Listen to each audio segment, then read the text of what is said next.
Osmai ujaresma ura Armaite tevisim dasma Spenista menumazda Vanguya zavoada Vasa swaimavat vomningavsyatam.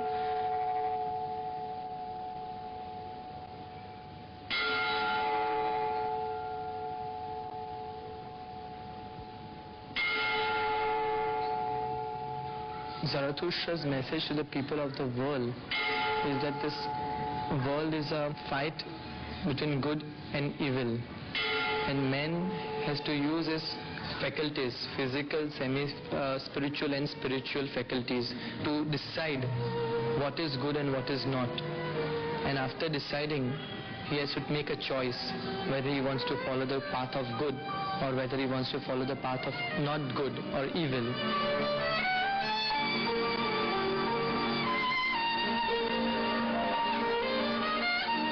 Religion is our own empire.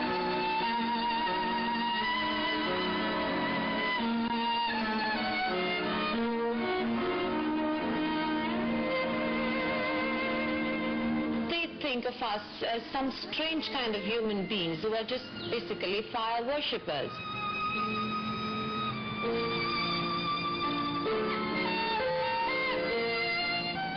Parsees are great snobs. They think that blue blood is running in their bloody veins. They feel that they are superior to many cultures in India and that they've come from Iran and that sort of bunk.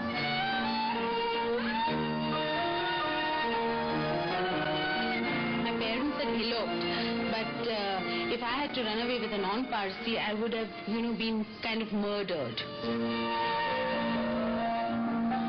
We don't want any Tom, Dick and Harry in our religion. I'm sure Zoroaster himself would come down and say, "Who you've been spreading this bullshit with my name?" The blooming Parsees know what is good for them. So they buttered the backs of the British when they were here.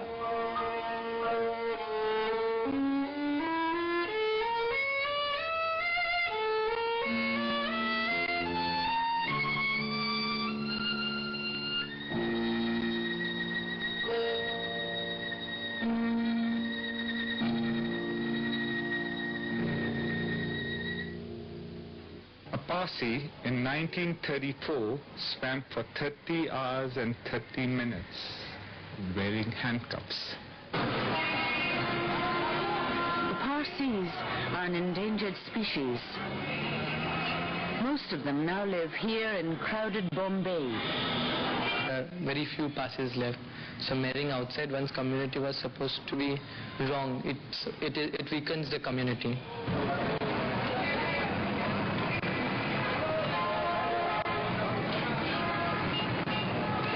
Outnumbered by Muslims, Christians, Hindus, they live in a city of many gods.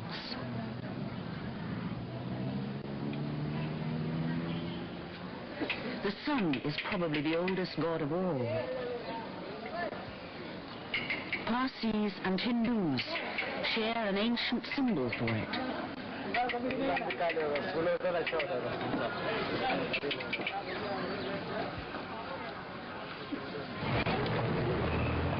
But the Parsees cling to their own separate religious identity.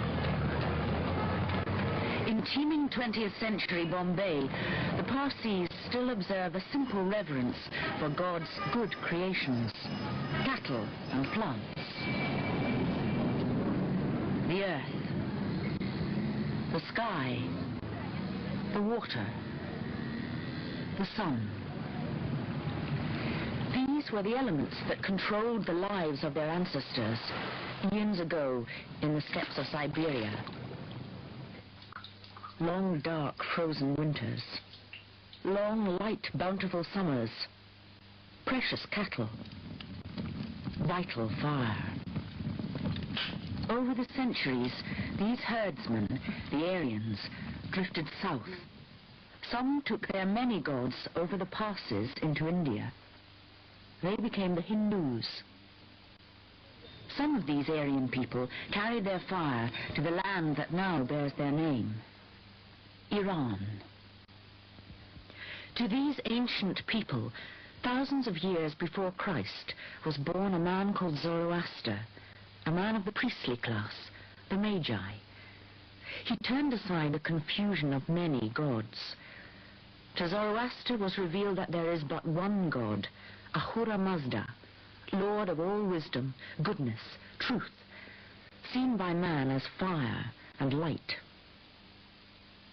That we are part of his good creation, weapons in the battle against evil, the outer darkness, the shadows, the lie, Angre Manu. The world is full of evil influences, like scientifically also, not just spiritually evil, but even physically evil, like diseases and etc. So we've got to take care of ourselves, because in our body, according to pelvis scriptures, is considered as a weapon with which the soul fights against the evil forces. So all the laws of purity helps one to look after one's body. And the Kushti ritual is also in a way of purificatory ritual. The Kusti, the sacred thread, girds the loins of the warriors in their striving for truth. 3 reef knots daily remind them: good thoughts, good words, good deeds. We've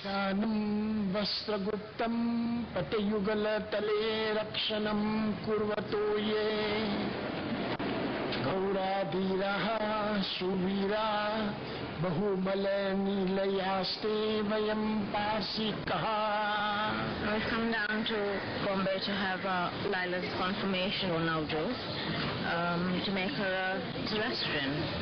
And it's important to us that she is a Zoroastrian. We bring her up as a Zoroastrian, and then she decides for herself, when she's older, what she wants to do. It's down here that we can do it traditionally, with all the rituals and all the customs that go along with this very old ceremony. Baname Kuda. Ye Gamcha. Hashem Cha. We are made to go through a Navjot ceremony, and we are given certain explanations, and we are not allowed to question why, what, whatever. You know, and some kind of jazzy explanation is given to us which we don't really follow, whether it's the priest or whether it's your parents or whether it's your relatives, you know. I mean, they're giving you the same thing that was handed out to them. You know, so that's it. You don't understand a word. First of all, you are praying in a language absolutely alien. It could be Latin or Persia. You know what I mean?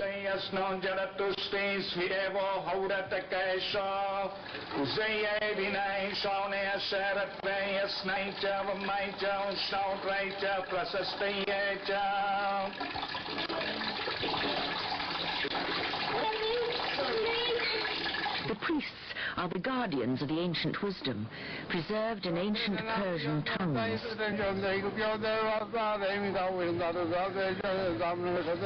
The astrologers, the alchemists, the wise men.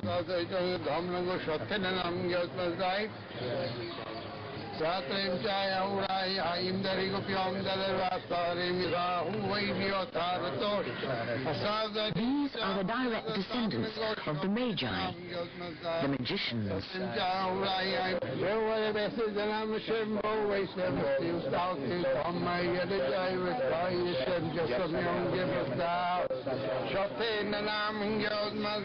Sadra, the sacred vest, is the shield of the truth soldier against the onslaught of Angre Manu, the evil one. The Sadra and the Kusti, the warrior should never be without them.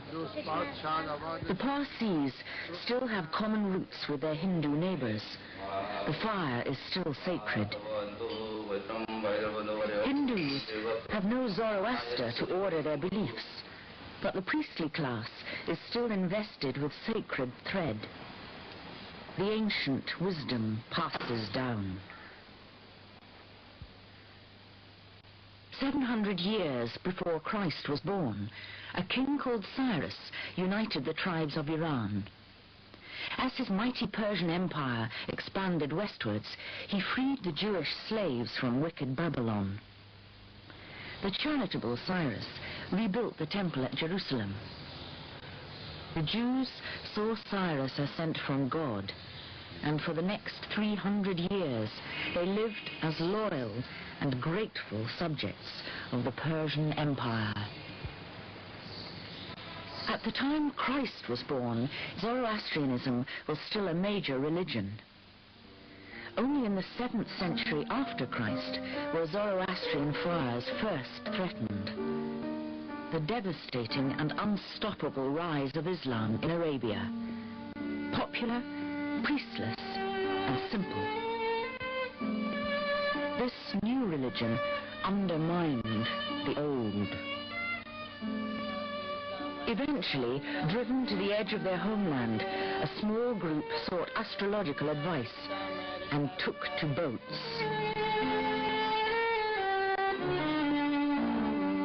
There are still a few Zoroastrians in southern Iran, but the Parsees, as they came to be known, brought their fire to the coast of Gujarat in India.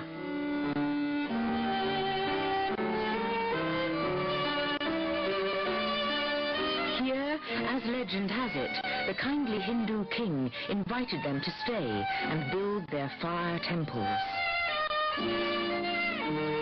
But there were conditions. Speak like us, dress like us, keep your religion to yourselves, and marry after sunset. 1,000 years on, this Parsee groom is driving into the sunset on his way to marry his Parsee bride. As in the Navjot, ritual purity is required. Cattle had provided a natural antiseptic in the days of the Siberian steppes. They still use it.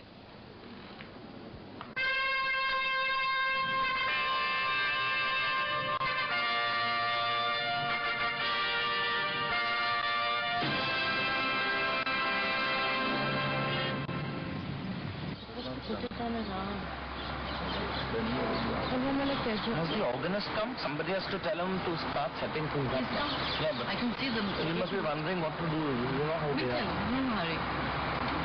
Because as soon as we go up to the stage, I don't have the key to that. Ask Cyrus. The arrival of the British East India Company saw a marriage between British imperial ambition and the enterprising Parsees. The first Indian MP of Britain was a Parsee. Dadabhai Nauroji was elected on a Liberal ticket from central Finsbury.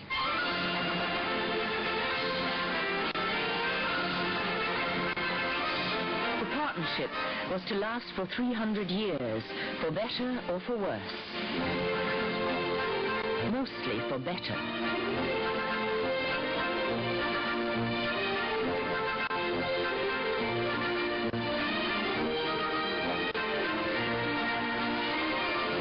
The Parsees repaired the British warships. Then they started to build ships. And very soon, they themselves were trading throughout the empire. The oldest ship afloat was built by the Parsees.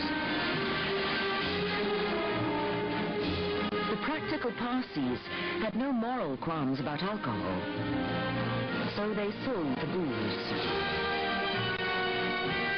Under their British patrons, they would turn their hands to anything. The names they gave themselves speak proudly of their trades.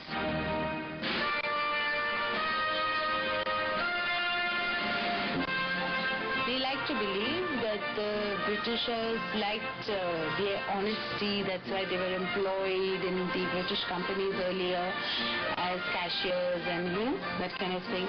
Maybe they were honest, fine, but I'm sure the Britishers also must have played up with them a little, played up with the whole thing that, come on, this is a small community, we can maneuver. Especially since they are in favor of us, we can maneuver them and, and sort of use them, to overcome problems with the other community. I'm trying very hard to kind of use respectable language.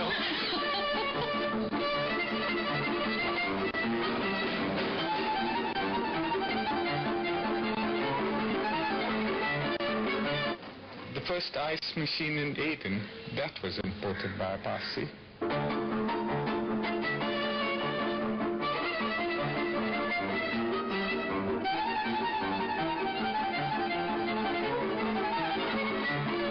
first printing press was founded by a Parsee. The first Indian to be knighted by the British was a Parsee.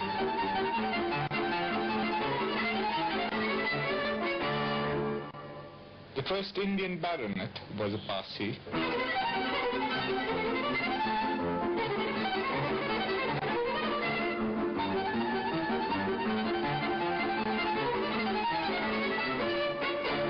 The longest ever piano concerto was written by a Parsee.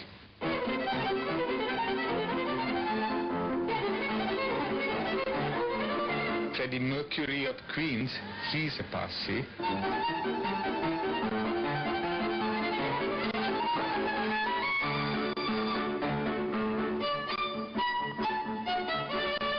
The first cotton mill in India was founded by a Parsee. The first revolving restaurant in India was built by a Parsee. The first five-star hotel was built by a Parsee. Parsees were pioneers of railway construction.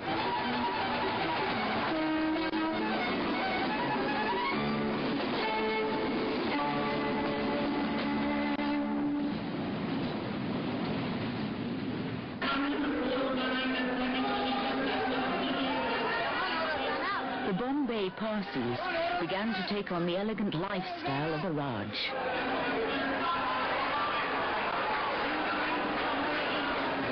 They rubbed shoulders with their British patrons. Power, prosperity, privilege, public office.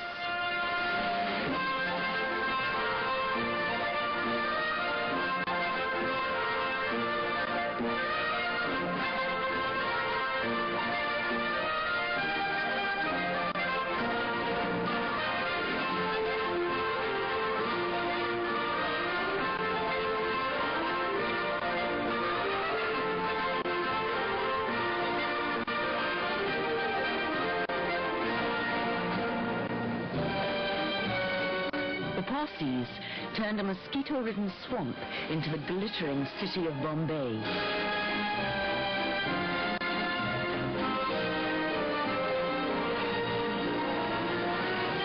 There was a reward for the diligent and truthful Parsees. Some of them became very, very, very, very wealthy. We Zoroastrians believe you must have wealth. But you see, it is the means, by what means you are collecting wealth. Not black marketeering or just squeezing the blood of poor and amassing great wealth. You see, that's very wrong. These are the Parsees, in whose houses there is always food, delicious to the taste, to be eaten and shared. The key of the Zoroastrian religion is development, growth, which in no way hinders the development, does not interfere with the life, but on the contrary enhances the quality of one's life. It's always a positive religion, an optimistic religion, a religion which sees the brighter side of life. The key to my life not only good thoughts, good words, good deeds, but happiness unto him who brings happiness unto others. Good food, good fun, good friends. What else can it be? These are the Parsees, whose custom it is to dig wells and reservoirs here on the surface of the earth for the use of all.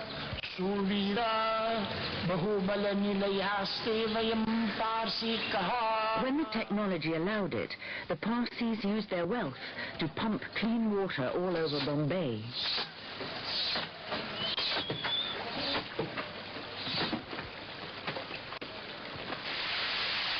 They created green and pleasant places for all to enjoy.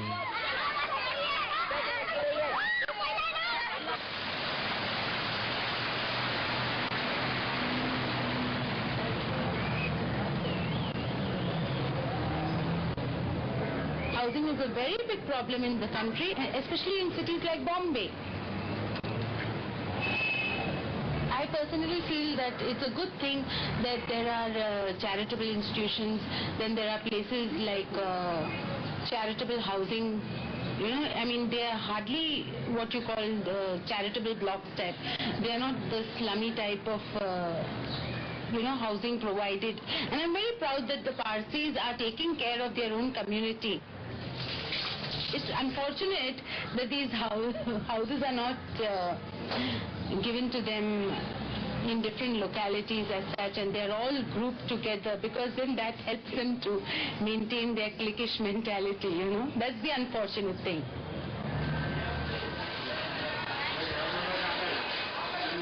The office of the Bombay Parsee Panchayat, the largest landlord in Bombay, nerve center of dozens of housing estates, hostels and sanatoriums, schools, libraries, hospitals, charitable funds donated over the centuries. They say that there are no poor Parsees. Yes, please. This is the net that catches them if they fall.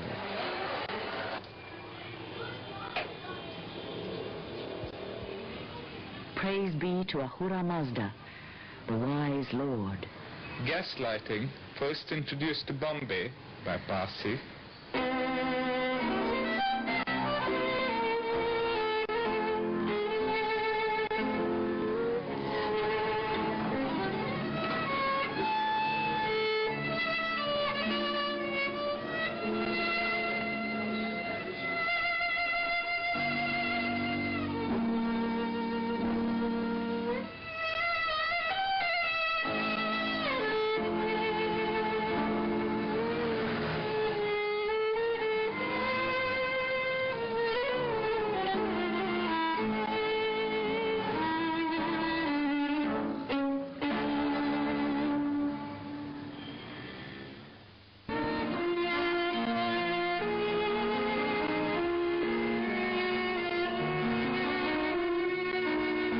I'm a trained priest.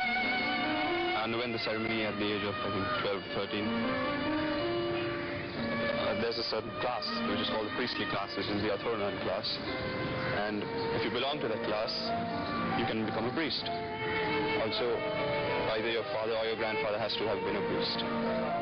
Gawa either means cow, or it is even translated as old. Each practicing priest comes out of a madrasa, that is the school which teaches the young boys to become priests. There the education is supposed to be very good, but it comes up to a particular level, and thereafter they are on their own. So even after graduating from the madrasa, many of them leave the profession. And that is the sad part about our priests. They are a withering lot. I'm not practicing it full time because I have a lot of other interests, my music. And I hope to make a profession, have another profession, which is I'm studying for business management. I am officiating at ceremonies for friends and relatives when I have the time to do it. And that's the way I like it. My daddy advised me not to go into the priestly profession. He is also a priest, and he did not want me to go into priesthood. Many fathers of the last generation generally advise their sons that if there's an alternative open, go to the alternative.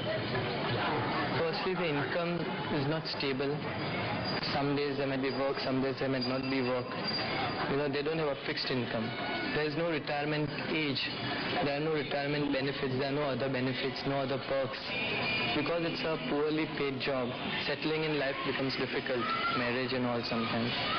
Why? It is because nobody does anything for the future of the priest. The priest is just like thrown away people.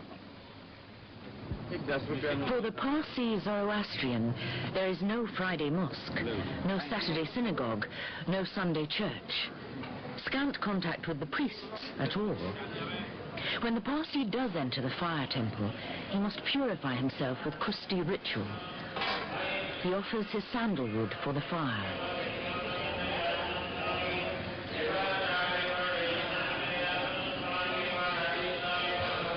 He leaves behind a few rupees to keep alive the ancient prayers and the priests that have remembered them.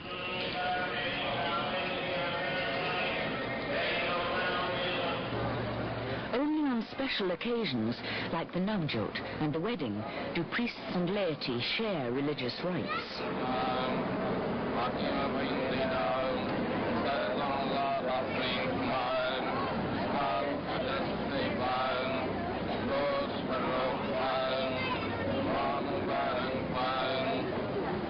The superior purity of the priests is maintained by rigorous ritual. But at weddings, even when food may be cooked by impure non-Parsee hands, the priest may break a rule to fill his belly. There are certain purity rules for one's own self and one's own benefit. Then there are other rules of purity regarding menstruation. A menstruating woman is considered to give out certain toxins. Menstruating women, I generally used to stay separately for a certain period of days. My God, that irritates me. That really irritates me. I get irritated even with my mother, and if she knows that I've got my periods, she doesn't want to meet me. She says, don't, I want to pray, and these are good days just now, so don't come now. Finish it all off and come. Come clean, kind of.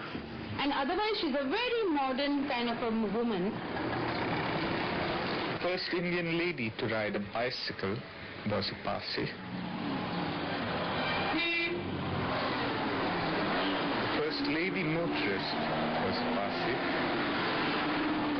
The first lady to play tennis in a sari in Europe, she was a Parsee. The story of the Magi from mighty Iran, following the star to the manger in Bethlehem, lent prestige to the infant Christianity.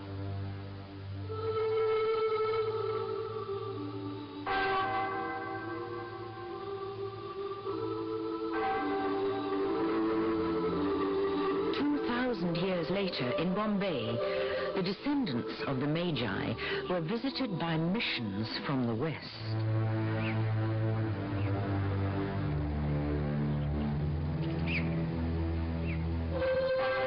The Reverend John Wilson, Scottish missionary and educationalist, arrived in 1829. He saw many similarities with the Parsees and told them that they were Christians in all but name.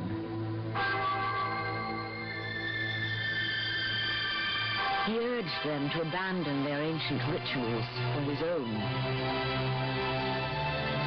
They didn't. Wilson did not recognize that at the heart of his own religion lay ideas from a tradition 2,000 years older than Christ himself. Zoroastrianism.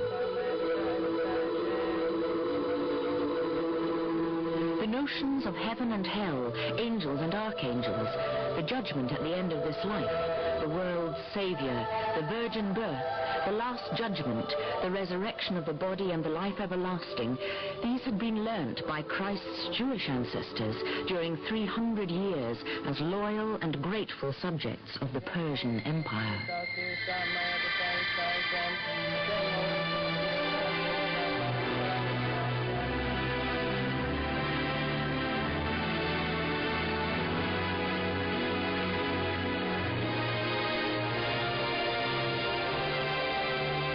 But the Christian is guilty, tainted with original sin. The Christian God created both good and evil. The Zoroastrian is part of God's good creation. Evil is something else. You know, many religions say, oh, we'll put the fear of God into you. And there is no such thing in our faith. So there is no fear. There's only one thing, the love of God. The power of the love of our gods is invoked in many causes.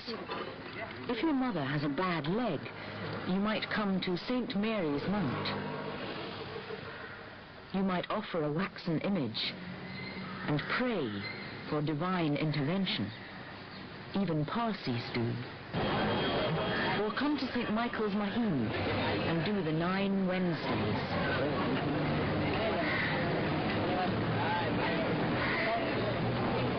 Many Parsees do.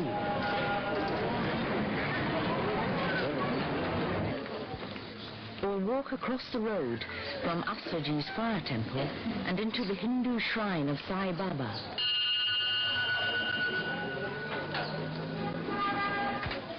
In this shrine at Sai Baba's side stands Zoroaster because many Parsees do. But these people, they want quick answer.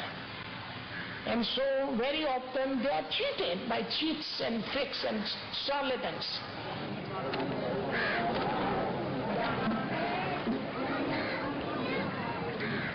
Or even to the Muslim shrine of Haji Ali to plead with God for God knows what.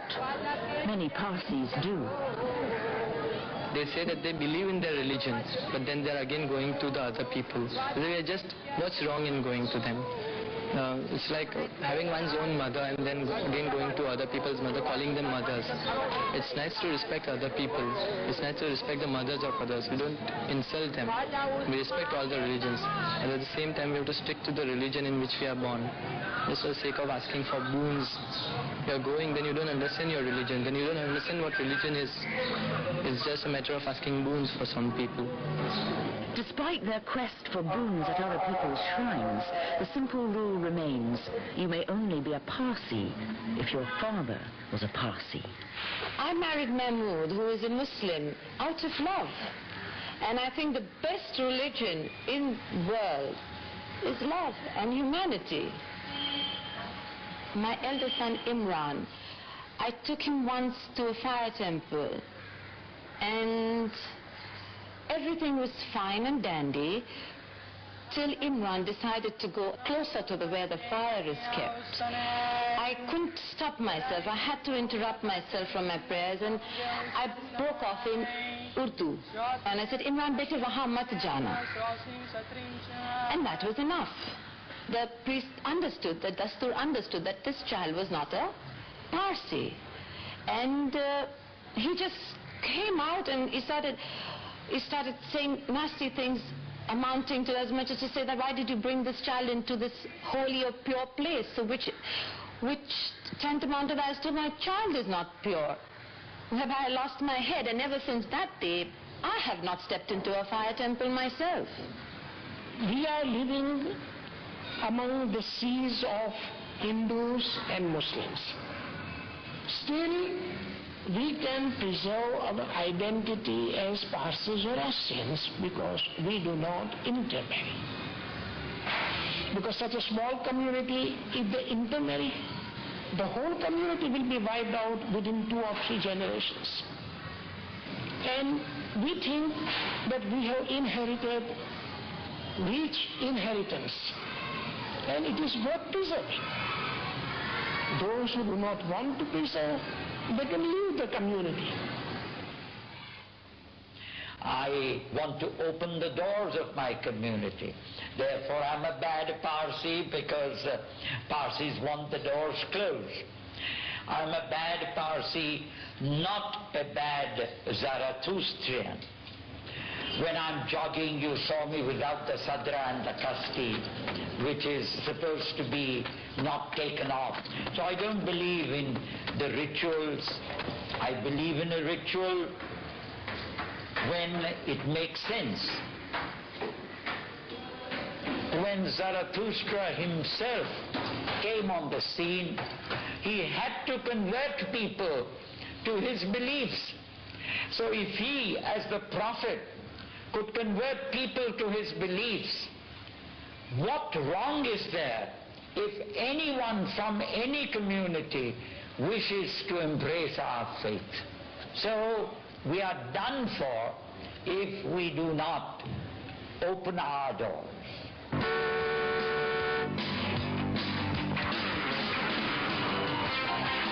We got the good jobs in banks and institutions, and we still maintain those jobs, and now those jobs are open to the Indians.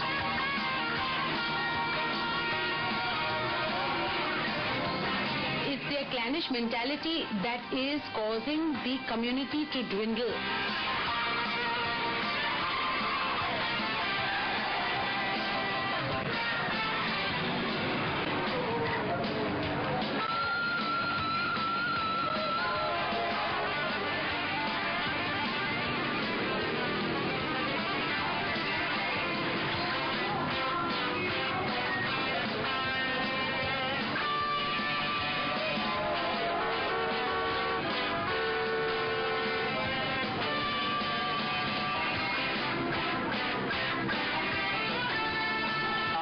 Sort of too relaxed, and we want to lead a good life all the time and not work hard. The time has come again now where one has to put in about 10-12 hours of work every day. One has to come and face the competition and come out on the top.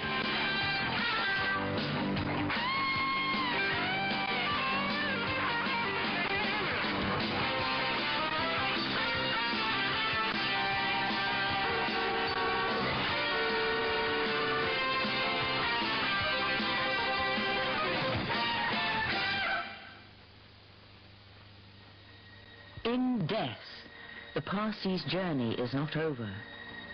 After 3 days, the soul rises from the dead and steps onto Chinvat Pool, Judgment Bridge. For the righteous soul, the bridge is broad. For those found wanting, it narrows to a razor's edge. Now, Zoroastrian religion doesn't allow us to pollute the elements of nature. And that is the reason why we have adopted Bokme Nashini. We consign the dead body in the Tower of Silence to be devoured rapidly by the vultures and to be exposed to the cleansing rays of the sun. In that way, we can contain pollution, because according to our religion, when the corpse is gnawed by vultures, the soul is very much pleased, and you see all hardships and discomforts disappear from the soul. Zoroastrians are gnawed by vultures. Christians, Jews, and Muslims feed the worms. They say that Zoroastrianism is an ecological religion. The smoker is a sinner who pollutes the fire. The priest protects the fire from contaminating breath. Irony is that it was the Parsees who introduced many of the industries that pollute the city of Bombay today. The first rubber tires were introduced to Bombay by a Parsee. India's first underground nuclear bomb was exploded by a Parsee.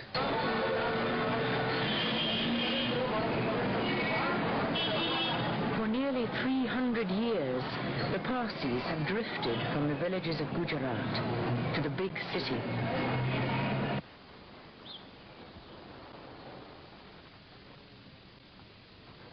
From the temples that they leave behind, the fires have gone.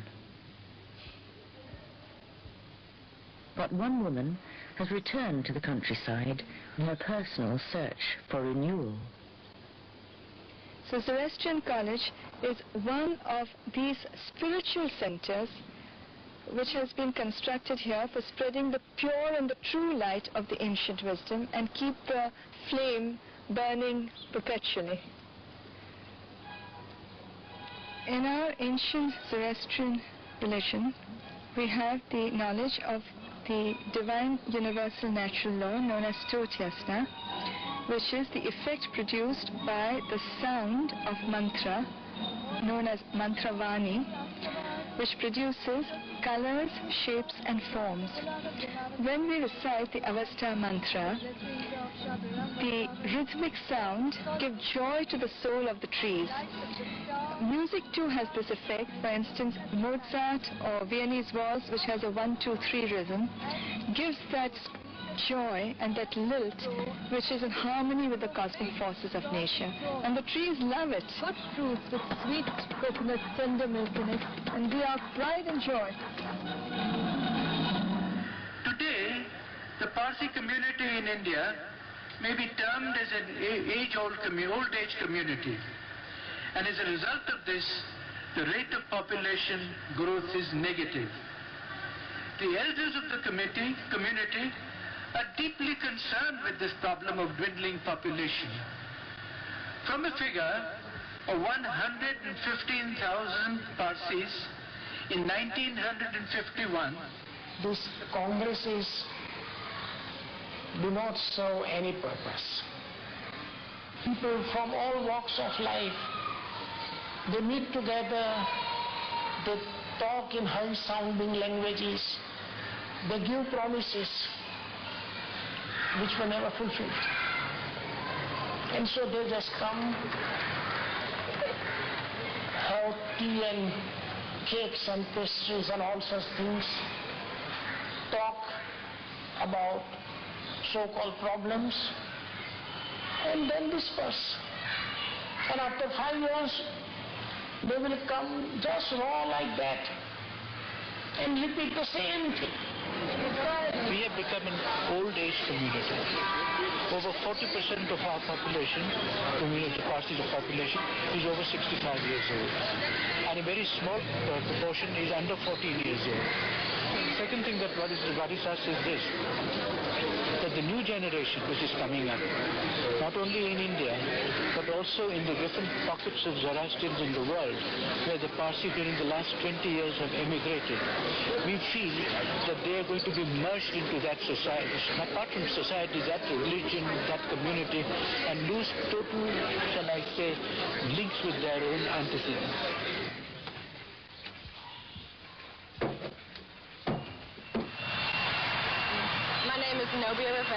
I'm from Chicago. I am still a Zoroastrian, and I'll always be a Zoroastrian. I would much rather marry a Zoroastrian to continue the faith, but if I don't, I want my children to be accepted, and I want to teach them the Zoroastrian ways. One young man came back from America, inspired. This form is not another piece of paper. This form is asking for you from a sense of what it takes to be a true Zoroastrian, like we all are here. Today we have become apathetic. Today we become people who live in charitable homes, who do a 9-to-5 job and expect everything to work for us. It doesn't. It never did. That's why ancestors came here. Because it was not working in Iran. They came here. The time has come now for us to look at what's not working. The fact of the matter really is that you and me are not working. We're not functioning anymore. It's confronting, it's a hard fact, but it's true. We are the same followers of Zarathustra. We come from the same stock of people who could overnight leave a country and come here and start something remarkable. Who could overnight become the richest minority in this country, the most powerful, and we are that even today. So what is the Zoroastrian project then? The Zoroastrian project is an organization which has only one commitment, only one aim, and won't settle for anything less. That is, it wants to end, it is committed to ending all the problems within this faith. Yeah, you need ball pens will be coming to you. Please put your hand up if you don't have a pen. Anybody needs a pen? What we can do and what we will do is work on these. Girls marrying outside. That is true. That couples not marrying because of houses. the girls marrying outside. What are your views on this? Yes, these are cool things. What are your views on this? What? Girls marrying outside. What are my views? And forget about my views, they don't count. And I'm telling you, when I met you in Pune, I told you for a fact I have a non-Parsi boyfriend, I want to marry him. Yeah. What am I going to tell them? Yeah. Why am I getting involved in this when I'm telling you the fact is if you want me to tell other people that girls are getting married after, then I'm going to do it. Yeah. I'm not going to give up my boyfriend because I'm not going to. Yeah. You are the source of the problem right now, in the current environment. Exactly. I'm the source of how do you want me to be the solution when I'm the source? So you look at that. If you feel that marrying a non-Zoroastrian is okay with you, then fine, it's okay with you, it's perfect. If it's not, then it's not the only thing in the world for you. Look at the other solutions. Yeah, so what am I going to do? You're asking me to tell everybody stuff like... I'm asking you nothing, Mata. I'm asking you whether this is what you want to do. This is not a game you're playing here. I would like to stay in Bombay, work in Bombay, live in Bombay. I've always wanted to. It's nice to have married a Parsee because you're pretty much older than what you were 10 years ago, and you could have settled in and adjusted to different ways of life. When you really don't want to spend too much effort adjusting, it's nicer to have somebody who falls in line much easier with your ways.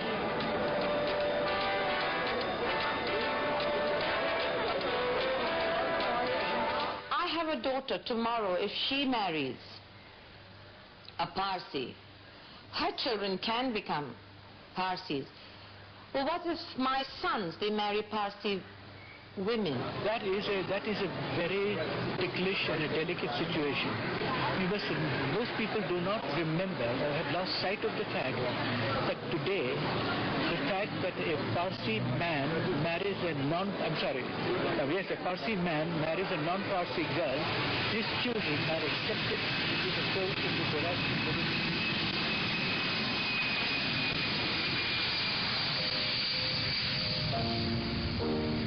My whole friend circle started to migrate. Some went to Canada, some to America, a couple in London, some have gone down to Australia.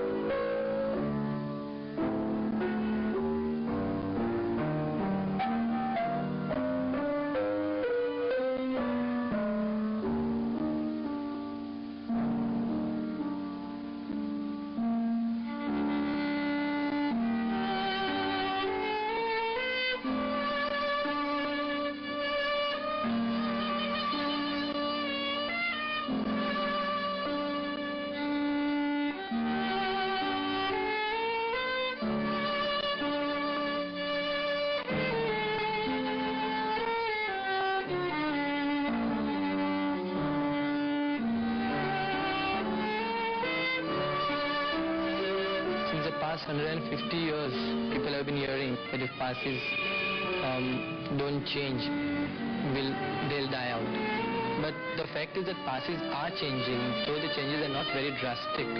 They are changing.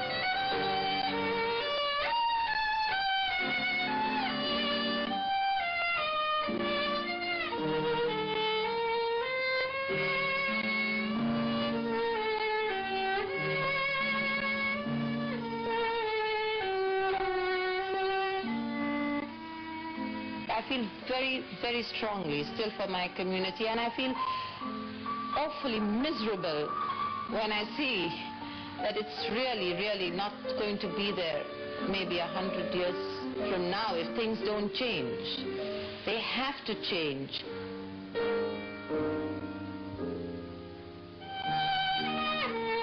I hope we can overcome our insular attitude, open our doors, allow people to come in. Otherwise, we can, I don't say we will, but we can certainly wither away.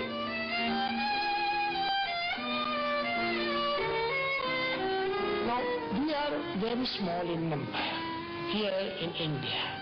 You just think about our ancestors coming here in a couple of boats. And today we are 60,000, 80,000, 100,000, whatever it is. They say that we are dwindling down. But you just think about it, because there is always ups and downs in a man's life, so in the life of the community.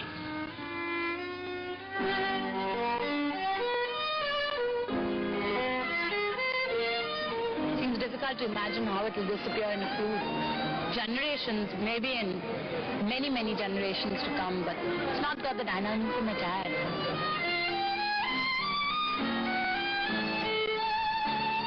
I think they'll just die out. There is really no future. They're really marrying outside their caste. And there is just a big opening. The world is too wide for them. They're too small a community to try and contain themselves.